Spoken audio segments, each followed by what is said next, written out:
కాంతారావుకు ముందు ఏలపాట రఘురామయ్యగా పేరొందిన కళ్యాణం రఘురామయ్య, సూరిబాబు, అక్కినేని నాగేశ్వరరావు, ఏ ప్రకాష్ రావు, పద్మనాభం వంటి వారు నారద పాత్రను ధరించారు.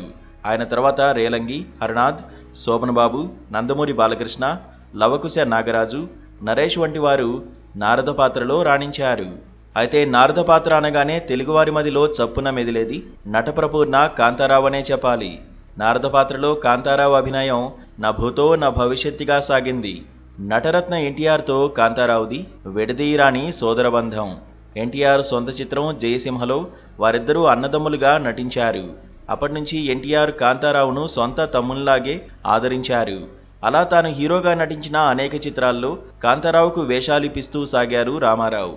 కాంతారావు నారద పాత్రకు సరిపోతారని భావించి ఎన్టీఆర్ తన సీతారామ కళ్యాణంలో ఎంచుకున్నారు. అదే సమయంలో శ్రీకృష్ణ పాత్రలో ఎన్టీఆర్ను నటింపజేస్తూ రజనీకాంత్ దర్శకత్వంలో దీపావళి చిత్రం తెరకెక్కింది. అందులో కూడా నారద పాత్రకు కాంతారావును ఎంచుకున్నారు. సీతారామ కళ్యాణం షూటింగ్ ముందుగా ఆరంభమైన దీపావళి చిత్రం ముందు విడుదలైంది. అలా దీపావళిలో తొలిసారి నారద పాత్రలో కాంతారావు కనిపించారు. ఆ సినిమాలోనే నారదునిగా కాంతారావు జనం మదిలో నిలిచిపోయారు.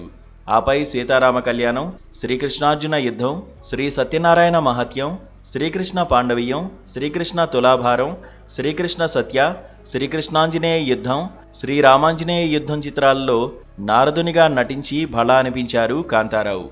ఈ చిత్రాలన్నిటా ఎన్టీఆర్ కథానాయకుడు కావడం గమనార్హం. తెలుగునాట ఎందరూ నారద పాత్రను ధరించినా వారందరికన్నా మిన్నగా ఆ పాత్రలో జీవించారు కాంతారావు.